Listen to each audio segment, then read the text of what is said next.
Oh, hey, hold on. Let me get my hat on. I think this. Nope. Here we go. Welcome to this Friday's live stream. It is Friday. It's 4 o'clock. We do this almost every Friday at 4 o'clock. And I'm just back in town, so I'm really not kind of ready for this, but we're going to do it anyway. The same replacement as last week. This guy is not helpful behind the bar, so I have to do all the work myself. What is his name? Ryan, the guy who's usually there. He's still on vacation. I was on vacation, but I'm back. So, but he's still hanging out with his family and all that good stuff.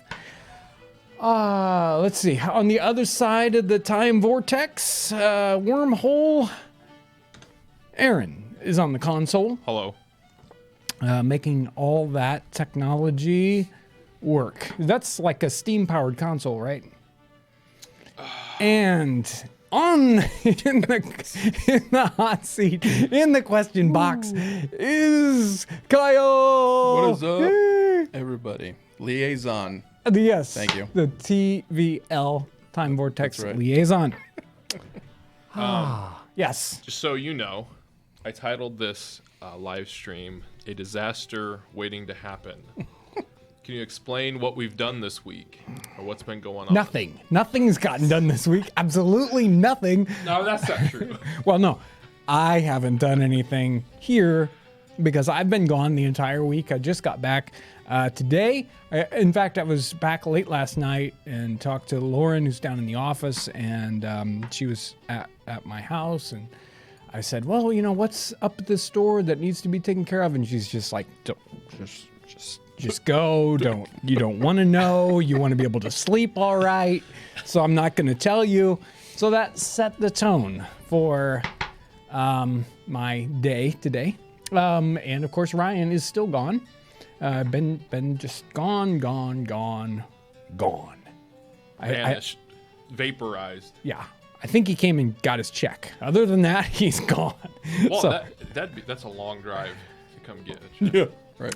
I don't know. This week, after the cabin project, so we posted the final video of the cabin Yes. project. Thanks to everyone who's watched it. Yes. The video's doing great. Yes. We're really excited about it. After that, I kind of was caught up, so I cleaned up the tavern. You can't see it, but it's all nice and clean. I did some work on a DVD, and then I did some, because people have been already, I did some Kappa stuff for people in the chat who were talking about Kappa. Right. I took care of some of that stuff. So not a very exciting week. So we're back. I packed boxes. And Kyle did the important stuff of right. packing boxes. In case you want stuff, somebody's got to put that in boxes. We don't right. use robots or anything like that. That's all done by actual humans. No automation. Nope. In fact, sort of anti-automation. We don't do anything even the same twice over. So That's right. I am not a robot. yeah. Why don't you go ahead? I'll talk about what happened to me this week, but let's do a question or two. Let's get started. Okay. This one says, I got my tiny catalog today. Thank you. Oh yeah. Loaded with gift ideas for everyone. Yes. Mr. Townsend looks dapper. Ivy is lovely.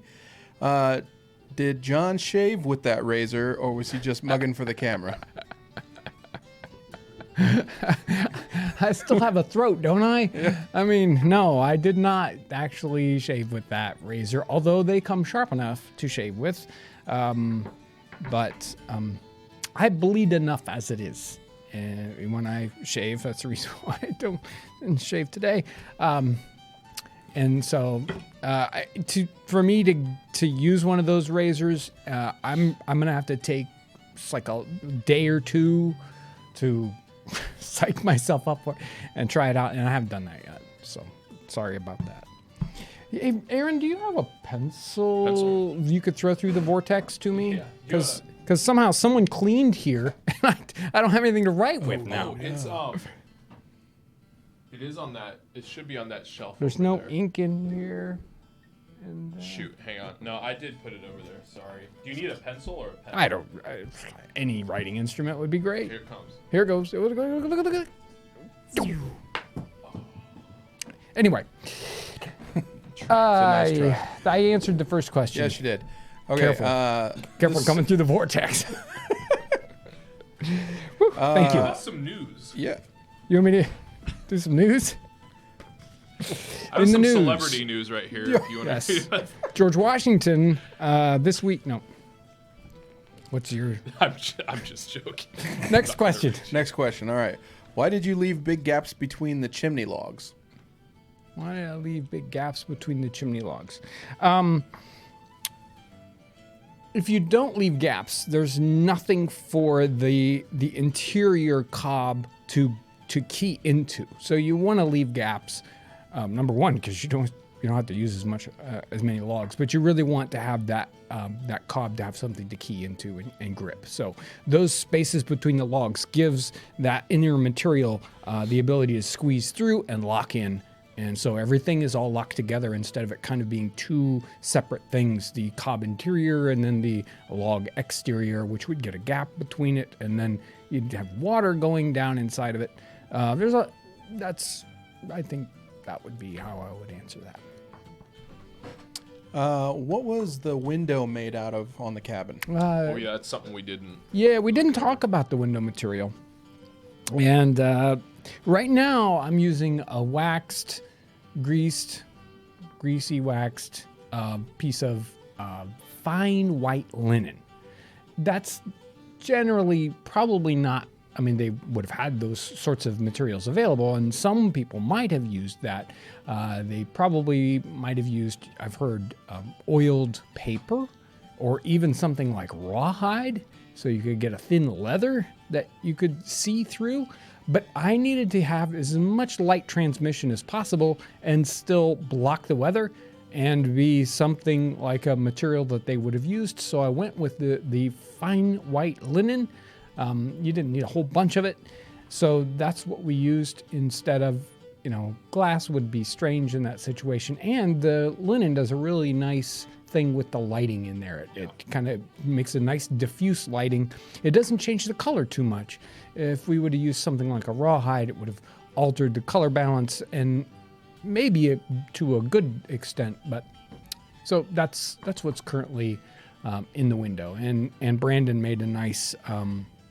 We had some nice wide tulip poplar planking, and he made a kind of a shutter that you can place in, to protect it or take it away completely. Instead of having hinges or anything, we didn't want to have to worry about that. So it just kind of sets in place and has a little toggle that holds it. What was the question? I have no idea. I have already forgotten. I have 2 donations that I want to read real quick. Yes. Just to do them. And thank you. Amber. Are you there? Trainwreck. Disaster. You all right? Right here. Amber Crystal Daughter. I'm pretty sure that's how you pronounce your name. Someone sent me an email telling me how to pronounce it. Oh, good. Good.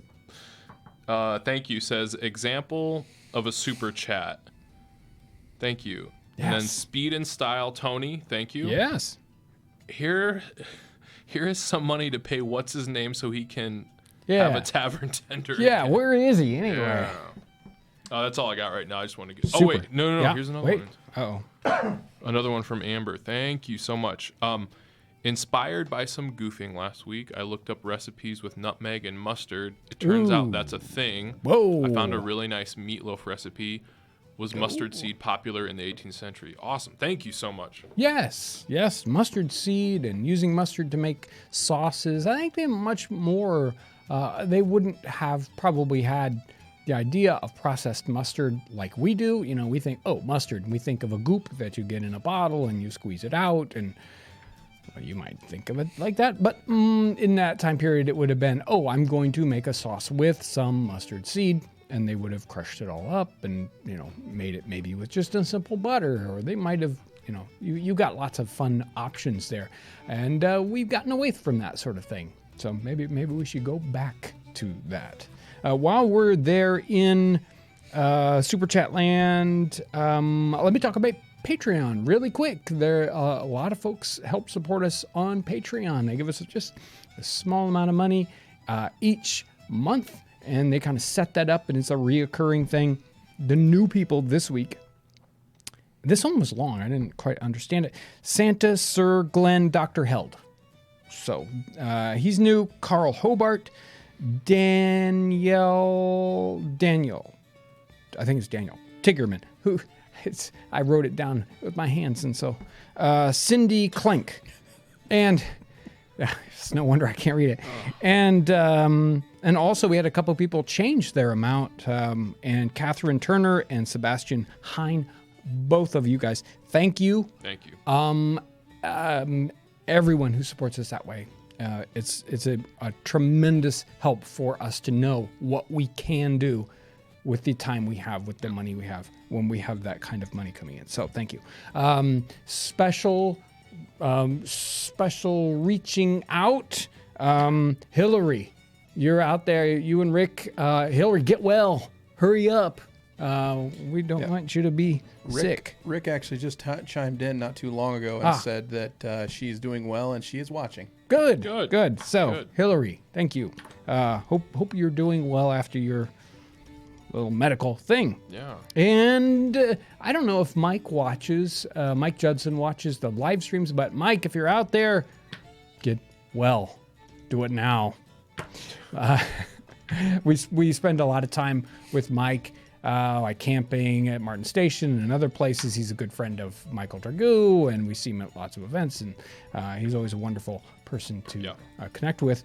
And did he ever make it in a video? I know we shot some pieces with him, but I don't know if it made it into a video or not. I know he's definitely been like in the background of videos, but I can't remember why that one didn't make it. Nothing to do with him. He's a great dude. Right. Just and he had he works with Maggie doing the Resurrectionist.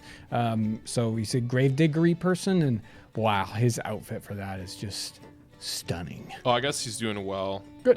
Carol just said that. Oh, good. She talked to him last night. Excellent. Thank you for the news, Carol. Yeah, get well, everyone. Yes. Nasty out there. Feels like everybody's been kind of catching something. Yeah, well, not me. I'm good. Well, no. I'm good. Hey, a lot of people are complimenting your get-up. Is that you're back from vacation? Yeah. Yes, this is my... Well, this is a sailor jacket, and I thought I would kind of, sort of, semi in honor of this week. We went out, my wife and I went out to the Outer Banks at North Carolina, had a great time there. You know what? Always go to places off season. I'm telling you, off season is the place, is the time to go any place. And we were there at the Outer Banks, and it was deserted. It was just tremendous. And if you have ever been there and you've driven up and down the beach there, like Kitty Hawk and Kill Devil Hills and on down, there was like 10,000 vacation places, right? This is like they were all empty. Nobody was there. We had a great time. Awesome. Yes. Were you going to say something? I said that's awesome. Oh, yes. Much needed. And while we were there, we went ahead and visited Fort Raleigh, Lost Colonies site there on Roanoke Island. And Roanoke Island has that great story, Sir Walter Raleigh and people, they tried to set up a colony. They send people there in 1585, 86, 87, something like that. And, some of them have to come back. And then when they head back, deserted. People gone. Nobody knows what happened to all those people that were at the colony. So it's this great, wonderful mystery from the 16th century, and that very first idea of how are we going to, how is Great Britain going to try to settle, or the other places in that, for that matter, settle this North America, right? And there's even a 1580s site there at Jamestown, at the Carter Plantation. I can't remember the name of it, Wolf something or whatever. Anyway, we had a great time there visiting that site. Wonderful visitor center. There's in the visitor center, there's a tremendous room. It's called the Elizabethan room, and it's a room that they took from an Elizabethan manor. Originally, Hearst bought it in the early 20th century. He took it to California and put it up in one of his, mansions. And then, of course, later on, it was sold, and the National Park Service moved it to this location on Roanoke Island in the Visitor Center. That wood paneled room with the ceiling is spectacular.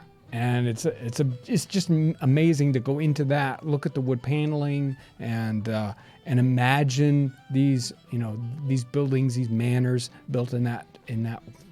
I want a room like that in my house. Is what I'm saying. Aren't you thankful you just built a whole cabin? Yeah. Now I want more. More.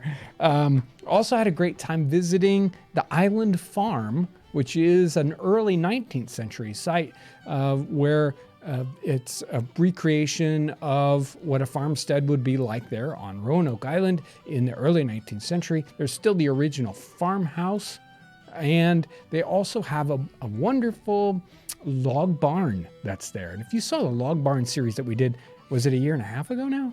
Yeah. So we did the log barn series down at the David Crockett birthplace. And this wonderful group, Jim Wilson and Mike Long and a bunch of those guys, Simeon, they came to that site and they built this log barn. And the log barn at Island Farm, which is not from that island, but from inland North Carolina, but transported there from early 19th century. I think they said 1819, something like that. It was amazingly similar, and had instead of the saddle notches like they did on the barn, they had the V notches just like we did on our cabin. I really wanted to jump into the cow pen and take a whole bunch of close pictures, but there was a cow in there, and they probably would have gotten mad at me, so I didn't do that. That was my week. We spent as much time traveling as we did being at the Outer Banks, but it was still a really great time. Nice. Can we do some more questions real quick? Yes. I got some donations too we can do. Okay. Let's do some questions. Okay. Did sailors have a special book that tells them where the stars are in the sky?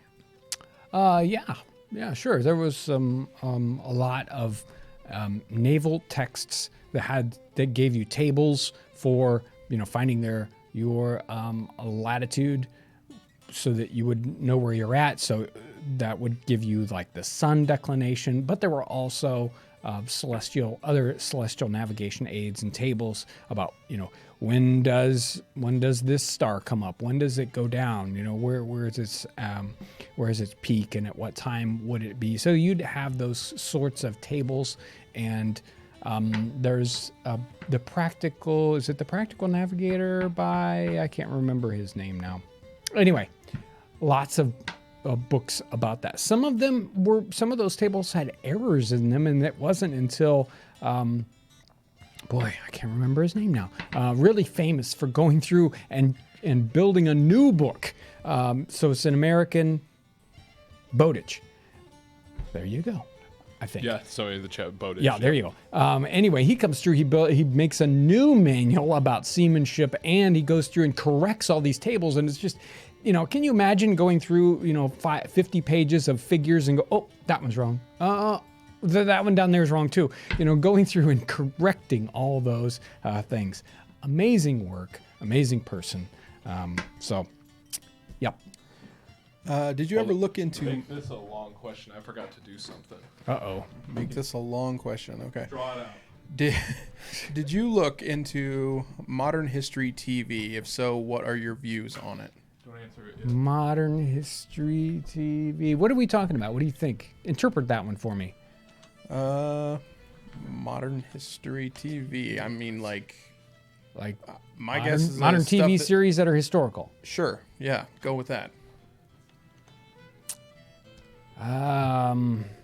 A lot of the stuff that's fairly new is very good.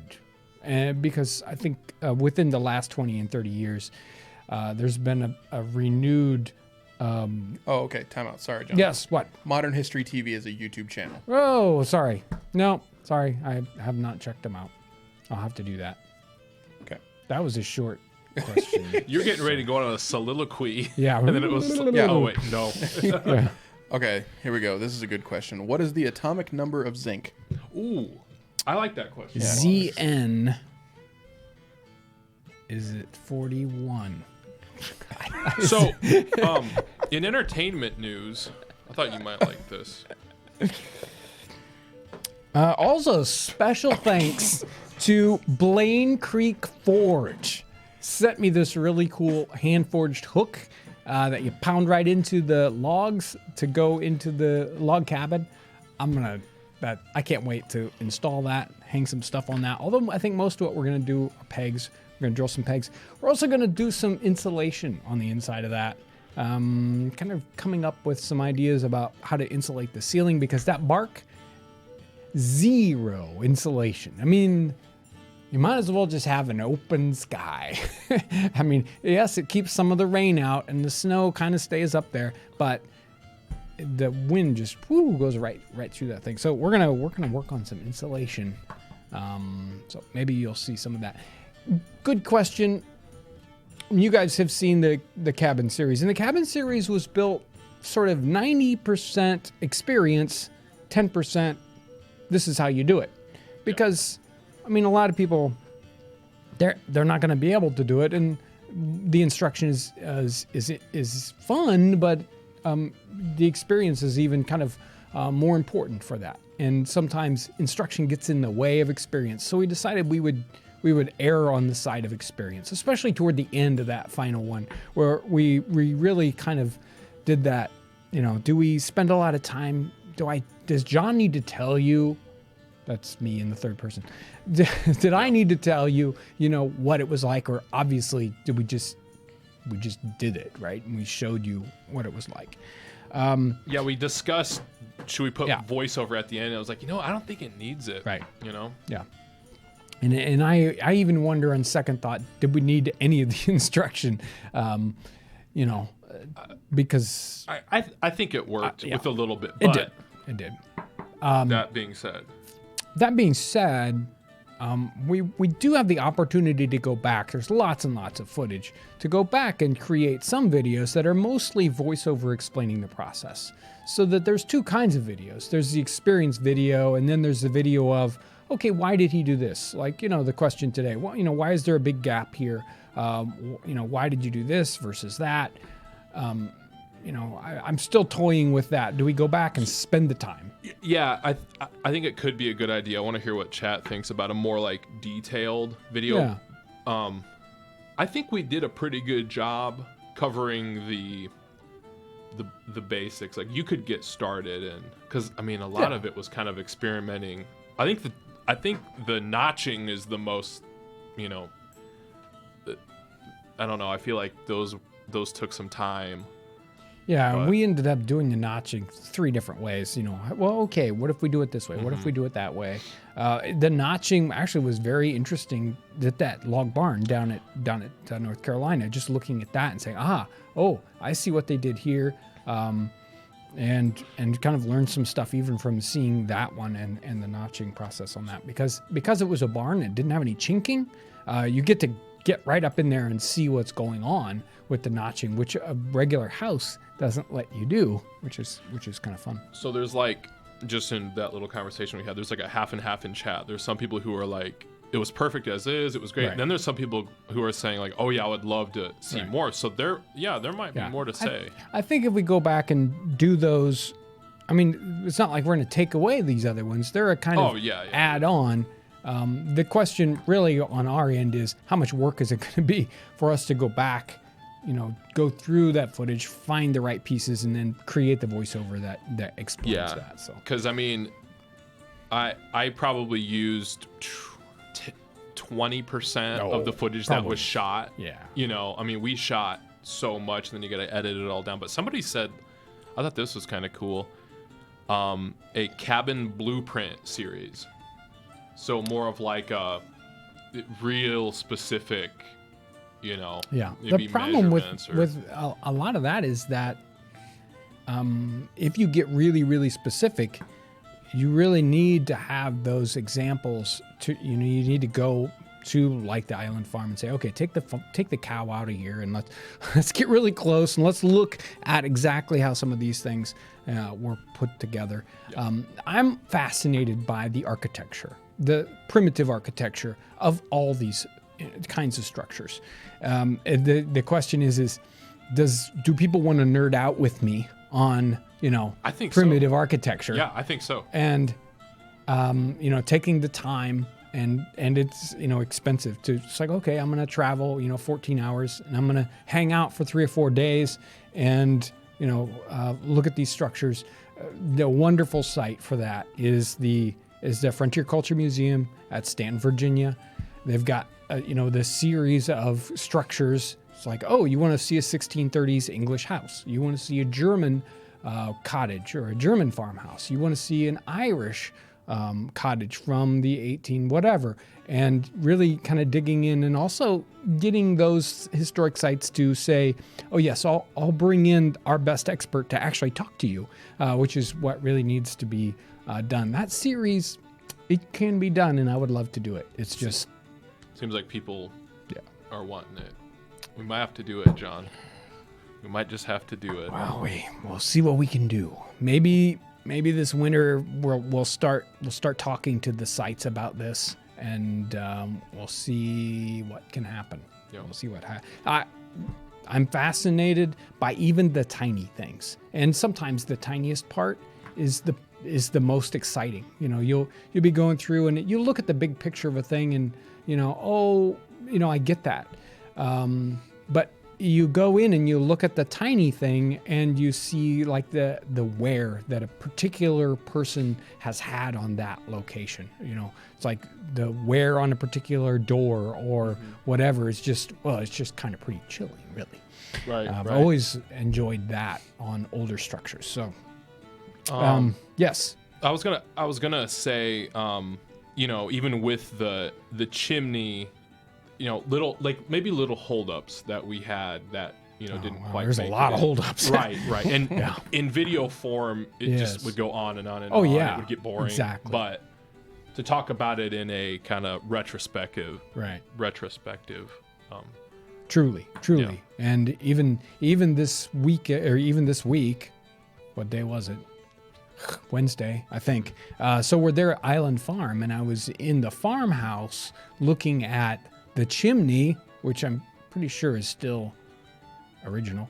And it was really great because there's this big chimney on the main floor, or big fireplace on the main floor, and then there's a little mini fireplace in the second floor. And looking at how they got those flues together and how the chimney was set off the wall of the house. It wasn't like right up against it.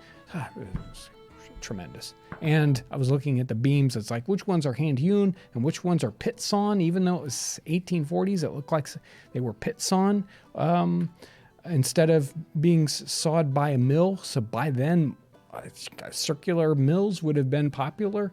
But yet in this location, because it wasn't on the mainland, it still had very hand done pieces. So, how about some donations real quick? Yes. I have quite a few that I'd like to do. Because I would just go on and on. Yes, that's true. And it would be a disaster. Yeah.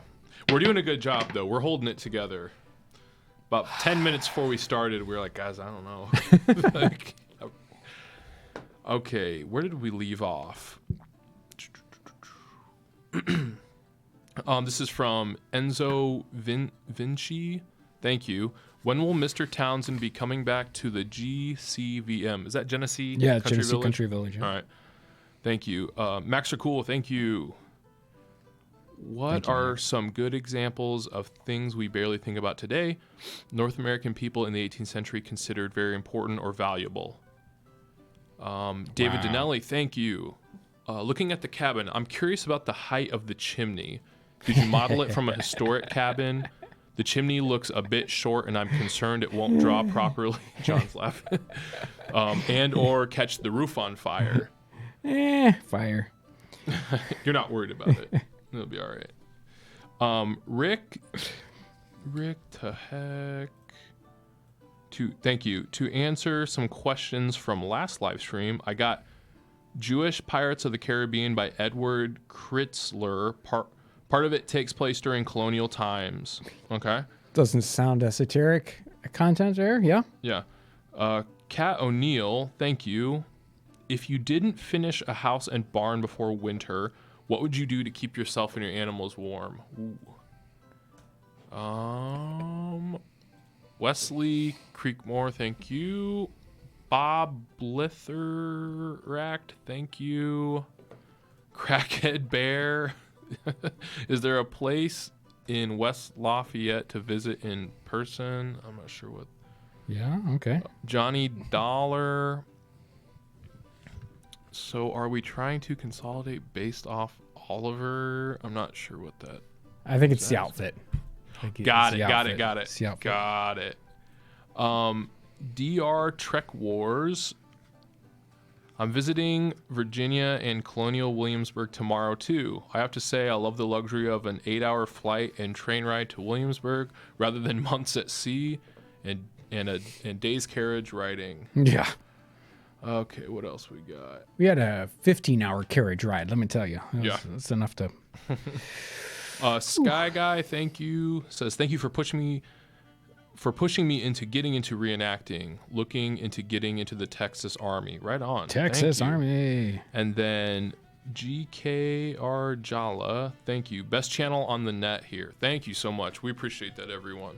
Yeah, so I don't have any current plans to head out to Genesee Country Village Museum, but great folks out there. So I would love to work with them again. And they also have a wonderful selection of structures at that site. Most of them are 19th century. They go all the way up into the early 20th century.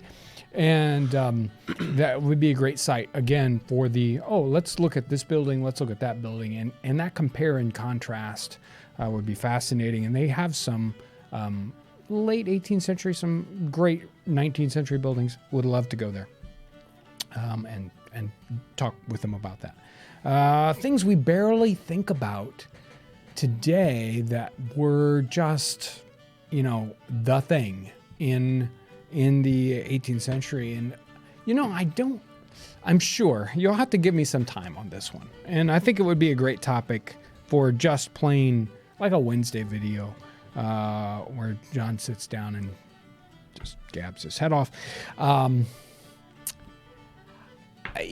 I think about the reverse and how quickly things can be so intense for us, so important. Kind of reaching through the time vortex and into the modern world. The idea of a cell phone and how common it is, how people basically it's like, oh, I can't live without that thing, or think they can't live without that thing. And cell phones, 30 years ago, there was nothing that was anywhere close.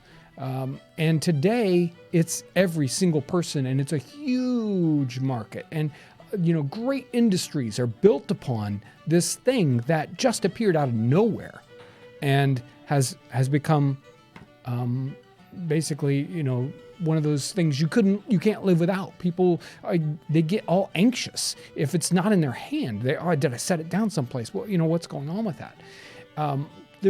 So if we think, kind of inverse to that, yes, there are things from the 18th century that are like that have just up and just flown away. They're gone.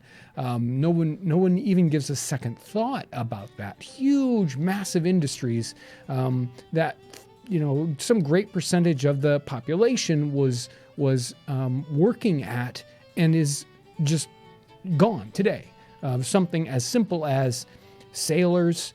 I'm wearing a sailor outfit. Sailors in the 18th century, sailors in the 19th century. They were a huge portion of the workforce. They were, you could tell them anywhere. It's like, oh, that's a sailor by the way he talks, what he wears, even if he hasn't been a sailor for a long time. And people would identify themselves as sailors 20 and 30 years after they hadn't done that job. So important. And today, how many commercial, merchant sailors do we know, do we ever talk about? By now, I mean, they're even mechanizing these things and turning them into robotic ships where they have almost nobody aboard whatsoever. When before you would have this crew of 30, 40, 50 guys, and you'd have thousands of these things out on the ocean. So it's a good thing this isn't lightning round, right? Next question. Chimney height. We stopped making the chimney because we ran out of time. And on purpose. Basically, it's one of those, the chimney is as high as it's going to be because the snow is now. And we don't have any choice. We have to stop. And, as that second or that later question, warm in the winter, what happens if you didn't build your barn? What happens if your house wasn't done? How are you going to stay warm? Well, in this case, it's like, well, this chimney is as done as it's going to get until I've got a little bit more time. And I will add to the chimney and it will be better. But right now, totally functional. I've had zero problems with getting a draft in that thing right now. It is a rip-roaring fireplace without any added height to it. Now, it'll smoke you out if the fire isn't in just the right location. If you try to pull it a little too much forward, try to push it to one side or the other, you'll get smoke coming out. Generally, it's not too bad unless you get kind of serious about what you want to do. We had a little trouble when we were cooking 4 things in the fireplace at once. I need a little fire here, I need a little fire there, needed some here and there, and so it got smoky in there. I'm hoping that as we add a little bit to the chimney, that will help correct that issue. But again, it's about making it happen. And as for catching the roof on fire, no way, impossible. Had a good strong fire in there. I can go and put my hand above the stuff that's coming out the chimney, and I mean it might roast my hand after a minute or so. And I'm pretty temperature insensitive, but it's not too bad at all, and I'm not concerned about the fire issues whatsoever. There was a great comment, something about chimney inspectors going nuts and whatever, and it's like, no, I am just not worried. And there's that great section of the Nolan memoirs where he talks about every night going up on a ladder and checking to see whether the chimney was on fire.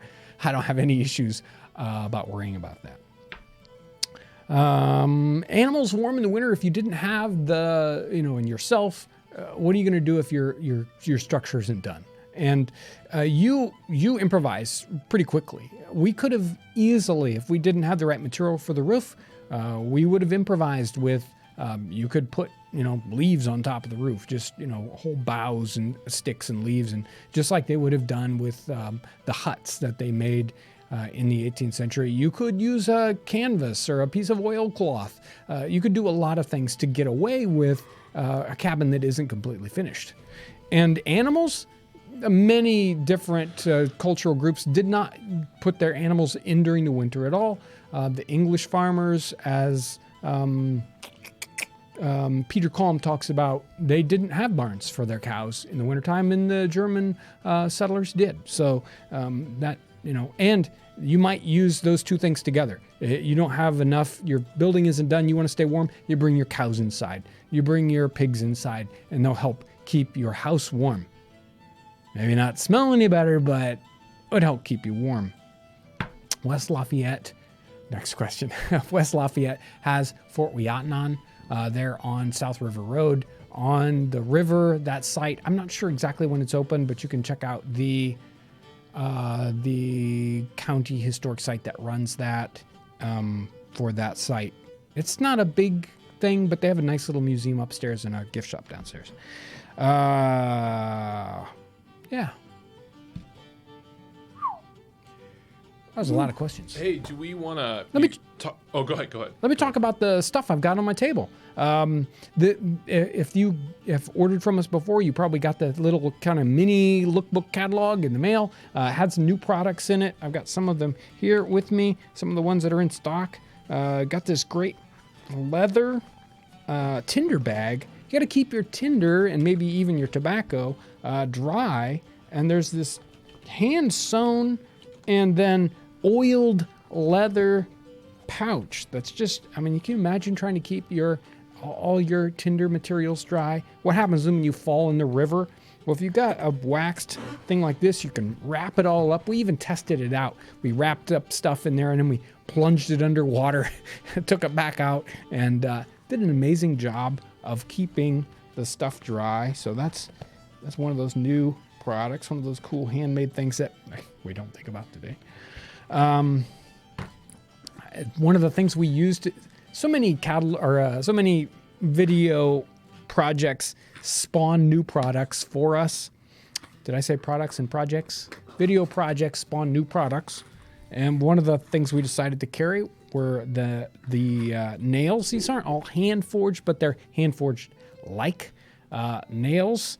So and boy, these nails work really, really well. We were kind of surprised how great these square nails worked. Super enthused by those because we used them a lot.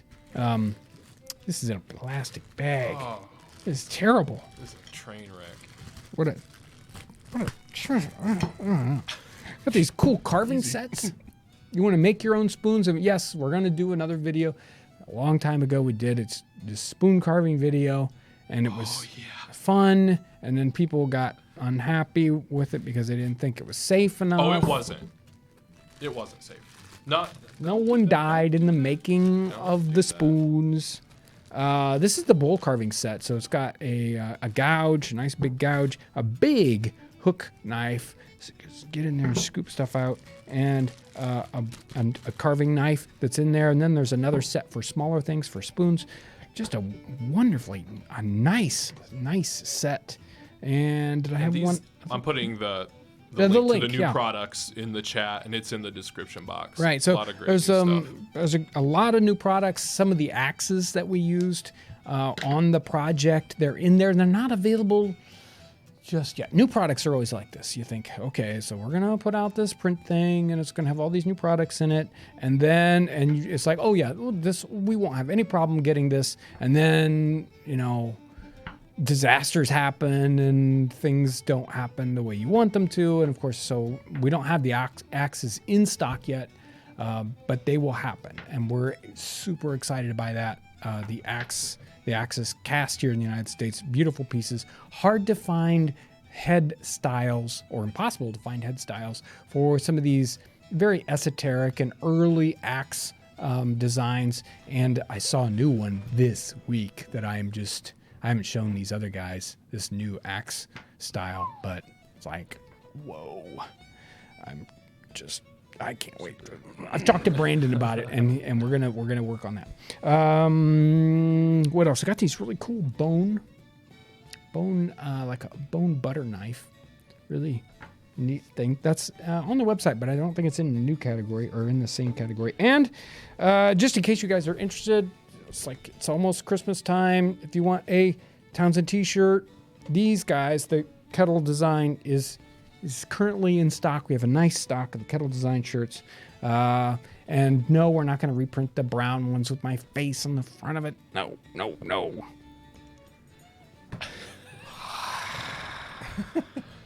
It's like a disaster. I have some political news if you want. Good. I don't want to good. get political. So the but I next figured question, Kyle, would be, By the way, the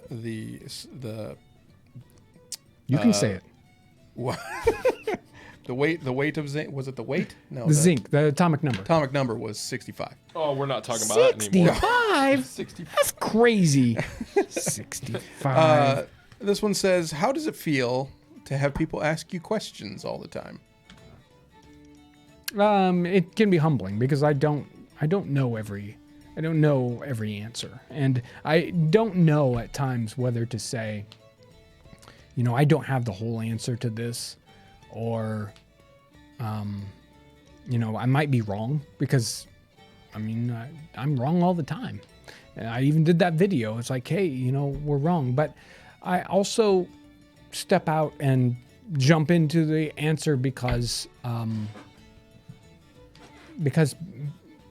kind of bailing on it is, it's like cheating, And also it helps me understand what I don't know. People asking me questions like, well, I know this little thing, right? That it's helpful for me to say, oh boy, I really need to look into that. Or the next time I'm reading such and such, I should pay more attention. But we can't know everything. And maybe we shouldn't try. Maybe I should focus more. I don't know. That was a silly answer. Next. To summarize, no more questions. Yeah. Right. When did Thanksgiving become a thing like we know it? Like we know it. Like we know it. Like we know it. That's a very 19th century concept. And in fact, like we know it is probably the classic 1950s kind of a thing. I've talked about Thanksgiving before. There's a just tremendous example, and we do not pay attention to it. that first Thanksgiving, that those folks at Plymouth Plantation, where we think of that quintessential first Thanksgiving. That first Thanksgiving was paired with a different day, a day earlier that was the day of humiliation, that said things aren't going well. What have we done wrong? Let's pray. Let's fast about this thing. So that's what those Puritans did in that time period, and because they were having a drought and it was looking bad, and it was bad, right? And then months later, things are good, and they said, well, let's have a day of Thanksgiving. And so having the one without understanding the other or even talking about it is sort of getting the cart before the horse, or not having the whole story. And the day of Thanksgiving that is kind of paired up with that. There were multiple days of Thanksgiving. I mean, it wasn't like, oh, it's because it's harvest time. It's because we have something to be thankful about. And George Washington did the same thing during the Revolutionary War. We've got something to be thankful about, even during the war, and declaring these specific days of Thanksgiving. So, but that idea of let's put it on the calendar and let's turn it into a tradition that kind of loses the guts, that's a 20th century thing. President Washington had a favored small beer recipe. Any chance you can feature the president's beer on the show? President's beer. There is a chance that we can feature the president's beer on the show. Wondering if you have found any info on sorghum processing, whether it was for flour or syrup. No, I have not run into sorghum-specific information, at least in our time period. I have a feeling that it's probably a 19th century development in a bigger way. I mean, obviously it came from somewhere. Where are the roots of that? I don't know. What was the finest weave of cloth in the 18th century? What was it called in the time period? Well, I'm not as much a fabric expert as I want to be. The only reference I will say is that some of the finest quality shirts, they would refer to them as Holland or Holland linen. They were very, very fine linen shirts in the 18th century. And if you look in the Old Bailey records and you kind of go looking for, what crimes there were, and it seems like most of the crime that was going on was theft of clothing and people stealing Holland shirts. So fine quality Holland linen shirts that they were stealing. But beyond that, I mean, there's always sort of super duper fabrics, super duper expensive fabrics and fine things. They had silks even in that time period, and very, very fine embroidered pieces. So there is, when it comes to fancy stuff and the most expensive, the most whatever, sky's the limit. It's always has been, and it will continue to be. Somebody has a 100-foot yacht. Well, this one's 200-foot, so. Would the colonists who were middle class have pudding for Christmas or their winter celebration, whatever it may be? Yes. Is this lightning round, right? No. No, but it's close. Have you ever experimented with acorn, as in making acorn flour? No. Mainly because we don't have, on our property, we don't have the they're good acorns. There's tannic acid in the acorns. Some acorns have so little tannic acid you don't really need to process them. All the ones we got on our property would be the kind where you'd really need to process the snot out of those things so they wouldn't be horrible and bitter. I've heard some really, really fun, interesting stuff about acorn flour. How prevalent were arranged marriages in the colonies? It depends on the cultural group, and I believe that the folks down in Virginia were a little bit more into that in the 17th and 18th century. Not as an important tradition in some of the other groups that come into the colonies in that time period. And I have a feeling that no, I don't want to talk about my feelings. Oh, you go. Where do you get those warm-looking gloves you have on? You can get them on our website. If you just type in gloves on townsends.us. I got a few donations I want to do, and then we could probably do lightning round. Okay. Does that work for everyone? It works for me. Okay. I think it'll work for I got to me, go too. home I and gotta get think caught about up with all the stuff I didn't get to do this week. Yeah. Okay. Like Oh, another the one chimney from time. Amber. Thank you so much. Thank you, Amber. A bad chimney would be more period authentic than a well-calculated one. Fires 2. Just be sure to get video. Yep. JP, thank you. Ever think of visiting Homestead National Monument of America in Nebraska or other sites in the Midwest? Then I got another one. I just need to go find. Yeah, somebody said John seems tired. We all are very tired today. It's been a hard week. Yeah, it's one of those kind of gloomy days when Yeah. it's hard to be Yeah. excited. And we don't have our bartender. Well, he's back there, but Well, yeah, he's kind of back there. And then from Not Brick, thank you. The atomic number of zinc is 30. Atomic weight is 65. Oh, man. Thank you so the much. number, for that. Oh. thank goodness we've got people helping us out. I like zinc though, Oh man. although zinc is one of those. It's not really an 18th century. Well. Are we done? Yeah. No, Sorry. you're- I'm He's over there just falling asleep on thinking the other about a side of the beach. vortex. Thinking about a just beach. laying on a beach.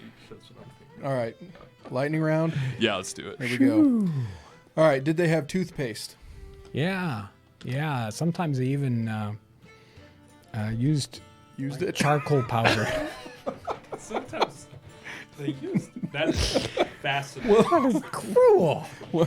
Will there be a stream next Friday with Thanksgiving? Oh, is it I'm not gonna be here. Thanksgiving already? Next No, but maybe I'll make Maybe a... Wednesday. Oh shoot! I shouldn't have said that because now we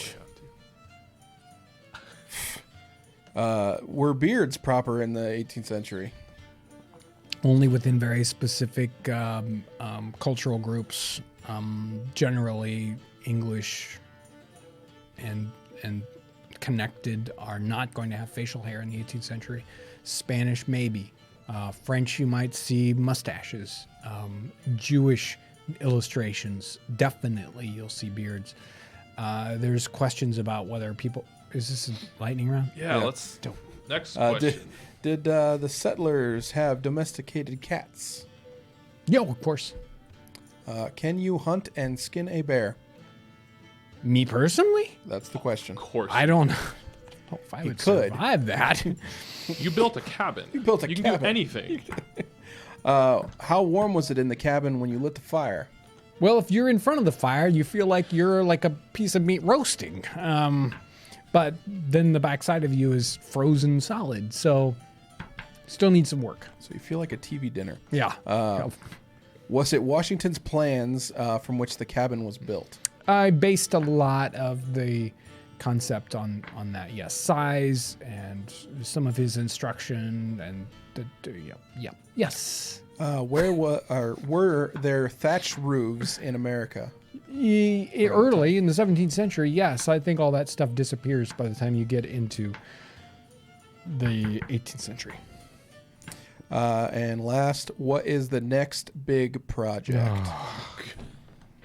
Can't you let me The video. just rest from this one? Christmas. Christmas is the next big project. The next one that's actually on our schedule is doing the canoe trip in the spring. Yes. Right? For real this time. Well, it was going to be for real last time, but That's why I said for real this time. Yeah. 'Cause we could- Yeah. So canoe trip. Yes. Somebody said a ship. Build a ship. I sent Ryan a picture. I knew you were thinking of that. I sent Ryan a picture. Canoe, cabin, ship. Is it historic Maryland, Maryville? Anyway, I don't know. I don't want to cheat everyone with that kind of stuff. So, it's I had some. Do we want to do a sale one more time, or the new products one more time before we head out? Check out the new products in the link. Wow. No, and especially, I mean, a lot of people don't. You might not need a leather tinder bag. Maybe you don't have tinder that you need to worry about getting wet, or you don't want a carvable. You probably do need some of these square nails because they'll look cool in your house. But you might need a t-shirt to maybe give to somebody. So we got these wonderful t-shirts available. And if you hold your breath long enough and we get really close to Christmas, we will have hopefully some Nutmeg Tavern mugs available. What was I going to say? Oh, yeah. I've had some time. I had a lot of wonderful time to reflect on my just couple days off. And we're getting close to Thanksgiving, right? I am truly thankful for what this channel has done in the past 10 years. Amazing things from where you think it's going to go. The original idea behind a channel and what you think you're going to get out of it. What you think other people, the viewers, and the people participating, what you think they're going to do. And then, 10 years later, what has actually happened is mind-boggling, truly. And I am so excited to be able to continue to interact with you folks in these ways, with these videos. I mean, all the interaction we get with the great comments and the sharing of videos. The reason why the cabin video did well is because you guys shared it, right? I mean, that's just basically it. And like the one person was commenting, it's like, well, we've watched it 4 times already. And, when YouTube sees somebody who says, yeah, I'm going to watch the whole video and then I'm going to watch it again and then I'm going to watch it again and then I'm going to share it, YouTube says, oh, maybe we should show this to more people. That's because of what you guys do. So I am so excited and I so enjoy interacting with everyone. I can't answer very many comments because I only have so many minutes in the day, but I read tons of them against the advice of other people in this room. And I get a charge out of so many of them. People are always saying something like, I don't think you're going to read this, but, and I do my best to read it. It's difficult when, so many of them are negative or very pedantic about things. It's like, I can't explain everything in a video. But I understand. So much enjoy interacting with this level. I want to thank everyone, Patreon folks, PayPal folks, all the people who support us with Super Chat, all the people who watch our channel and share it with other people, all the people who've interacted with us when we go to historic sites, like Rick and Hillary out there doing the music, and Frank, and all you guys. It is tremendous to be involved with this. Thank you, everyone. Thanks for watching today.